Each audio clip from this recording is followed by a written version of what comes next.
Martineau. Des fois, quand on se sent contrarié, c'est peut-être parce qu'il touche à quelque chose.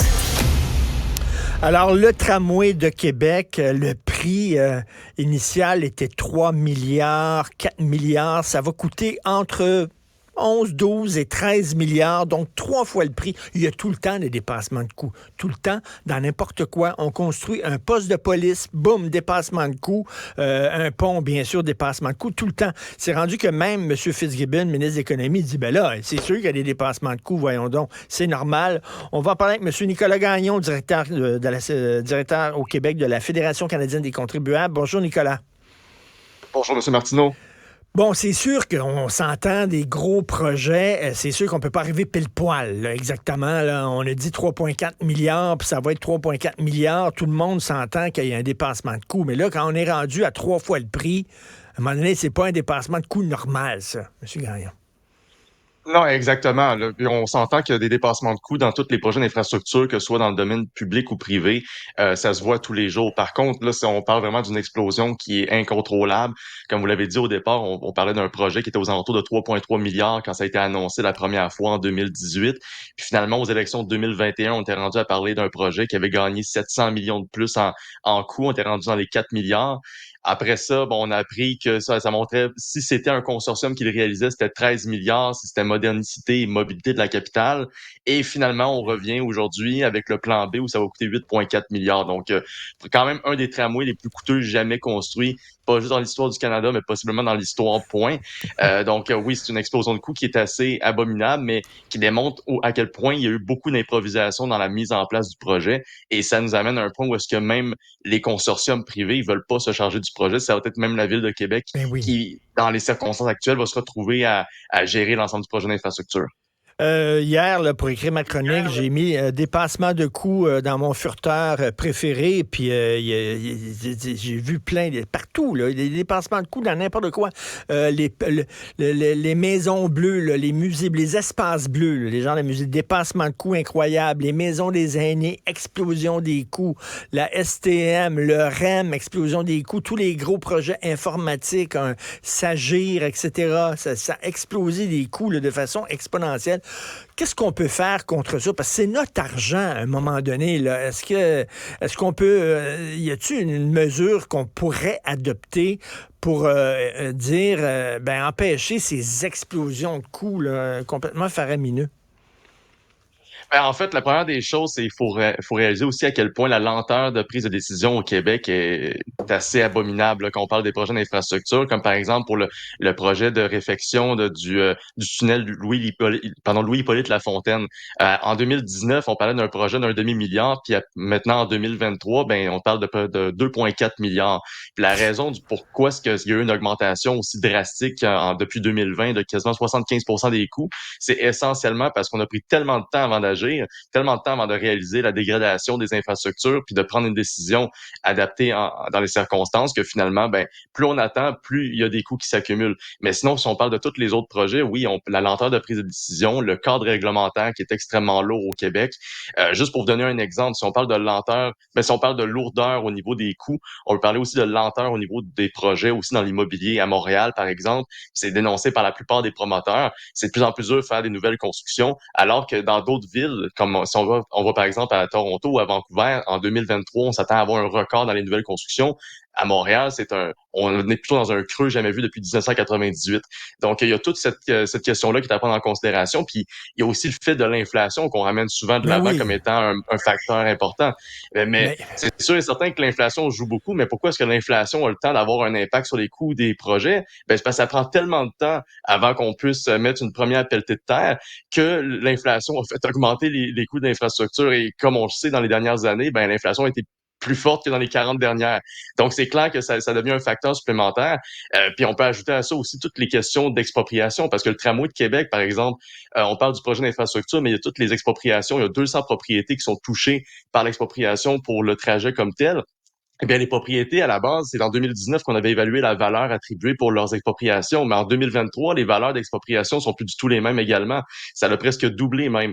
Donc, c'est tout ça qui est à considérer. Quand on a un cadre réglementaire aussi lourd, puis un cadre fiscal qui empêche d'ajouter d'autres joueurs supplémentaires dans la prise en place pour, par exemple, les appels d'offres, ben justement, ça fait en sorte qu'on se retrouve avec des coûts drastiquement plus élevés et ça fait en sorte que les contribuables n'en ont pas pour leur argent et le risque qui se retrouve sur leurs épaules. Et vous avez raison, Nicolas Gagnon, sur le temps que ça prend pour la première pelletée de terre. C'est pour ça, c'est relié, là, les échéanciers puis les coûts, c'est relié, les deux vont ensemble, parce que on n'est pas fou. On regarde ailleurs dans le monde, là, construire un pont, ça prend pas 10 ans construire un pont, bon Dieu. Comment ça se fait, ça prend autant de temps que ça au Québec à chaque fois?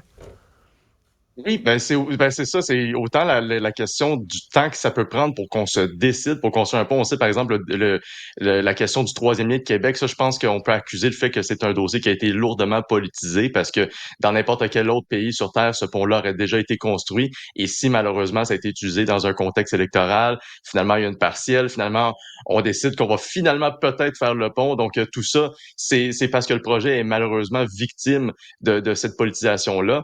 Mais si, par exemple, on va prendre les questions des coûts, quand on regarde, par exemple, le tramway de Bordeaux, par exemple, quand ils ont fait la nouvelle ligne, la ligne D, si je me trompe pas, en 2019, on parlait de 25 millions d'euros par kilomètre. Si on regarde le projet actuellement à Québec, avec la nouvelle mouture de l'administration Marchand, donc où est-ce qu'on prétend que ça va coûter moins cher qu'avec un consortium privé, à 8,4 milliards, c'est 422 millions de dollars par kilomètre de trajet de tramway.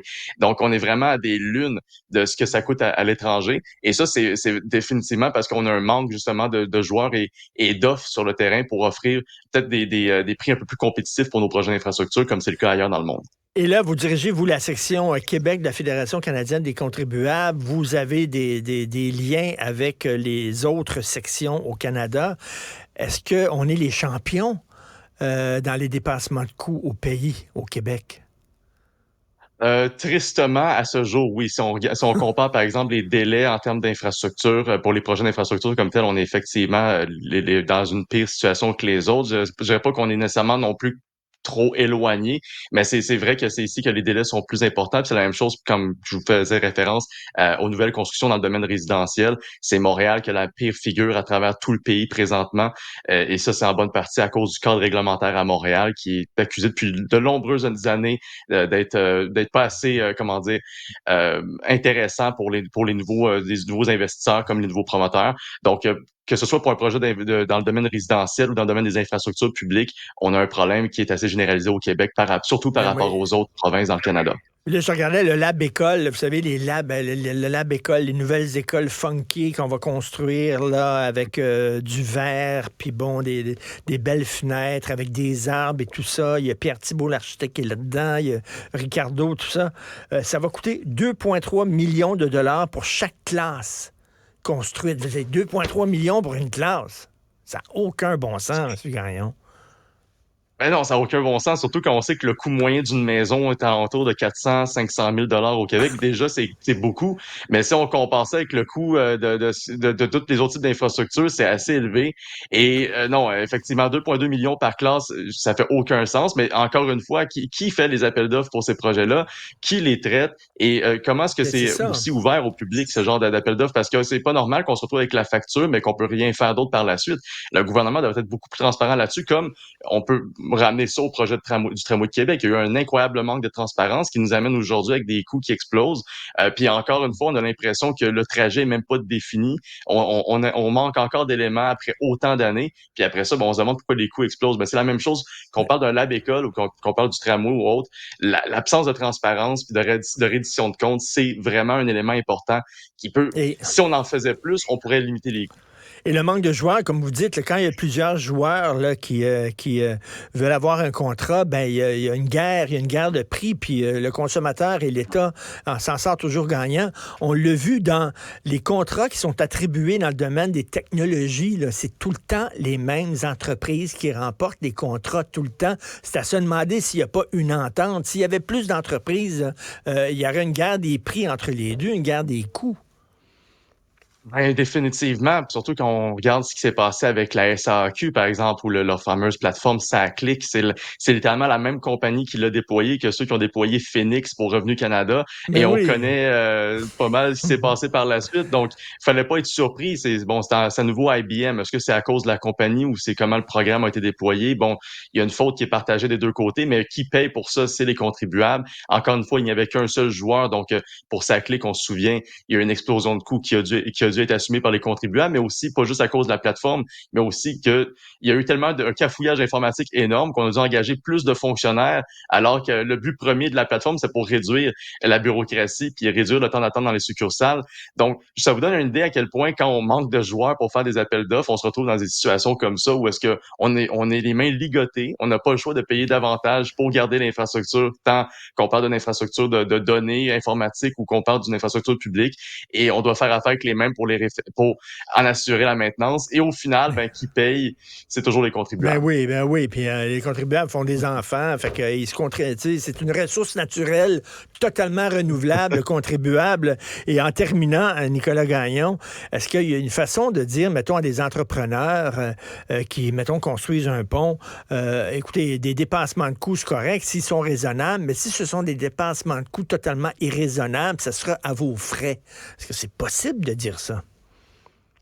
Ça serait possible de le faire, ça se voit dans certains domaines. Par contre, ça peut aussi amener une plus grande part de risque pour l'entreprise privée Oui, qui va se dire que finalement, ben, j'ai les on mains le liées, fera surtout pas. que c'est ça, on n'a pas le choix de dealer avec tous les autres fournisseurs qui ont alentour. Et malheureusement, si on se fait dire que on peut pas atteindre un certain nombre de coûts supplémentaires, ben, et qu'on peut pas renégocier le contrat initial, ben, on va laisser les équipements là puis s'en aller, et faire faillite. Et ça, malheureusement, ben, ça importerait donc un autre paire de manches, un autre paire de coûts pour les contribuables. Donc, on est mieux de s'assurer de justement d'avoir le maximum de joueurs qui peuvent faire des appels d'offres, puis de pouvoir justement utiliser ça à notre avantage pour jouer avec les prix, plutôt que d'être pris avec un seul joueur avec lequel on essaie d'avoir des extensions pour les projets et qui finalement va nous abandonner à la première explosion de coûts. Donc, je Malheureusement, pense que c'est au la meilleure stratégie. Québec, il y a trois certitudes au Québec, la mort, les impôts et les dépassements de coûts. Ça, c'est sûr, c'est une certitude. Quand même le ministre de l'Économie le dit, il faut le faire. Merci beaucoup, Nicolas Gagnon, directeur de la section Québec de la Fédération canadienne